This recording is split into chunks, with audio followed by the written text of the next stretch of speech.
Hello there and welcome. This is Mikhail or Michael speaking, and as always, before the video starts, I want to express my gratitude towards those who decided to support me financially, be it through Patreon, PayPal, or Super Thanks. I really appreciate your generosity, so thank you friends and have a blessed day. Now, today's video I will start with Zaporozhian front, and first things first, let's discuss the situation around the village of Verbove. The village itself and its outskirts have become a site of an extremely intense fighting, so therefore there's a lot to discuss. First, it is important to note that in the last 24 hours, Ukrainians continued assaulting Russian positions along the first line of Russian defense, and as a result of that were able to enter those set trenches in several portions of it. Here, if I zoom in, you can see that represented by blue color. The Russian trenches are located along these tree lines. After that, Ukrainians continued their assaults along the tree lines in the general direction of Verbova, but these attacks were cut short. Almost immediately, Russians launched a highly successful counterattack, which you can see here on the video. On the video, you can see Russian BMP assaulting Ukrainian trenches within these force lines. It is driving fast and firing upon Ukrainian soldiers within the trenches in order to suppress them. This is an assault conducted by VDV forces, basically the elite forces of Russian army. They are used as sort of firefighters when the situation on the front line becomes extremely tense. This video is a great representation of what I'm talking about, so what you're seeing here is quite unique. Now, at some point the BMP reaching trench lines and started to lend its troops out so they can then move on and clear the trenches. Unfortunately, the rest of the video I am forced to censor because there is infantry engaging in battle. For YouTube, that's a big no-no, so I apologize for that in advance. In any way, if you want to see this video without censorship, you can find it on my Patreon.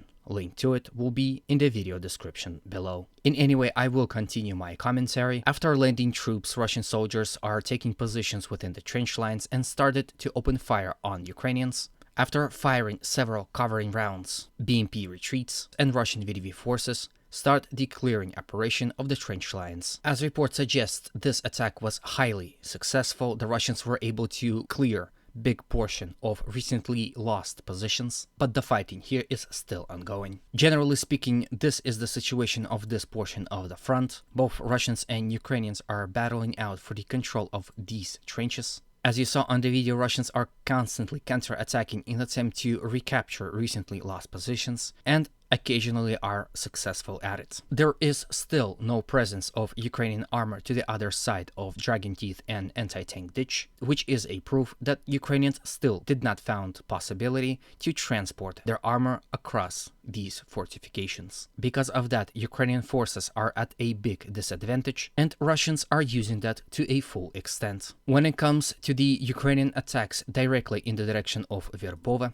in the last 24 hours, Ukrainians continued these attempts. They are attacking along this road and the tree lines along it, however, have not seen any success. For example, here on this video, which also will be censored, you can see Ukrainian soldiers reaching the tree line, but unfortunately for them, this is exactly what Russians wanted. As soon as they do that, they immediately open fire with grenade launchers and artillery. Generally, this is the situation here in this area as well. Ukrainians are forced to advance on the open fields, and if not, along the force lines, which are under constant Russian artillery fire, and here Ukrainians take extreme losses. Now, before we move on to the other portion of the front, if you like this video so far, I would kindly ask you to consider supporting it with a like, comment, and if you haven't subscribed, a subscription. These actions help promote this video to a wider audience, as well as motivates me to work harder, so if you do that, I would be really grateful. Then from Verbova, let's discuss the situation within Rabotino village. Rabotino village is also a sector that has seen a lot of extremely heavy fighting in the last 24 hours. Here, Ukrainians attacked in the direction of Russian-controlled Novoprokopivka. These attacks came mainly from the village of Rabotino itself, but these attacks were highly unsuccessful. The video that you're about to see is going to serve as a great example why that's the case. It is a video of Ukrainian infantry fighting vehicle advancing here along this forest and being hit by the Russians. You can kind of see the trench lines that Ukrainians are now in control, perhaps to which that infantry fighting vehicle is delivering Ukrainian troops. However, as you can see, these troops are not going anywhere anymore. In conclusion,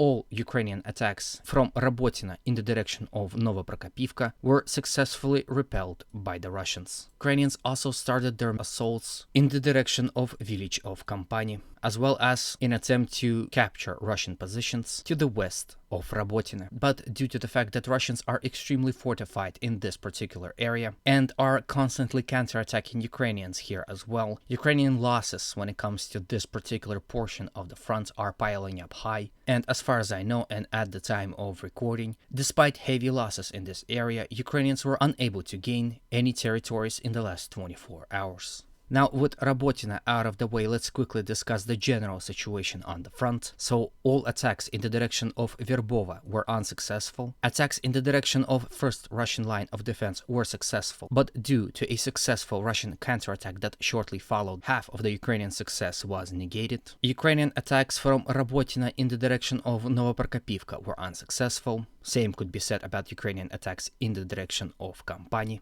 There are also reported Ukrainian assaults in the direction of Novopokrovka from Molotokmachka, but these attacks were also unsuccessful. From here, let's quickly visit Vremivka tactical bridgehead and discuss the situation here. If you remember, some time ago, Ukrainians decided to relocate some of their troops from the western flank of Vremivka tactical bridgehead, which greatly decreased intensity of Ukrainian attacks in the direction of Priyutne. And these forces were relocated to the east flank of the ledge in attempt to once and for all penetrate Russian defensive lines here and capture villages of Novodonetsk, Novomayorsk, Shevchenka, and Kremenchik. In the last 24 hours, Ukrainians assaulted this Russian-controlled ledge, villages of Novodonetsk and Novomayorsk, as well as they have attempted an assault in between them in attempt to penetrate Russian defensive lines and attack these settlements from the flanks and rear. But due to heavy fighting in this area, Ukrainian forces had depleted many of their reserves, which meant that the attacks in the direction of those villages were of small numbers, and it shouldn't be surprising that they were unsuccessful. Generally, some reports suggest that the intensity of fighting by the Ukrainians had decreased in the last 24 hours. Perhaps Ukrainians are yet again regrouping in attempt to attack once again. Currently, there are no territorial changes to report on this front.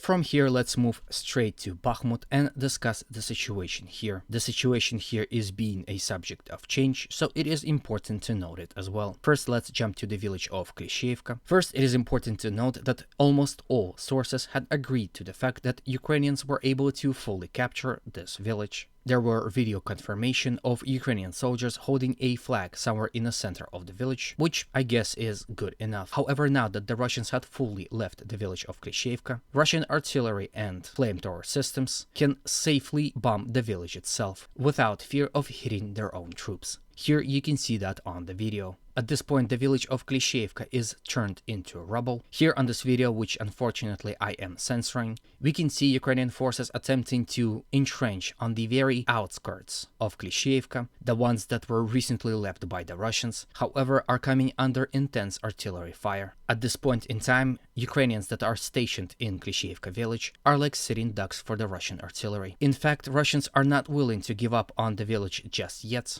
And there are reports that Russians are attacking across the rail line and doing so with the help of Russian artillery. With this, I end today's video. I hope it was to your liking and was informative enough. If it was, you know what to do. As always, humanity calls me to condemn all violence against human beings. Have a good day and always remember, Russia will be free and great.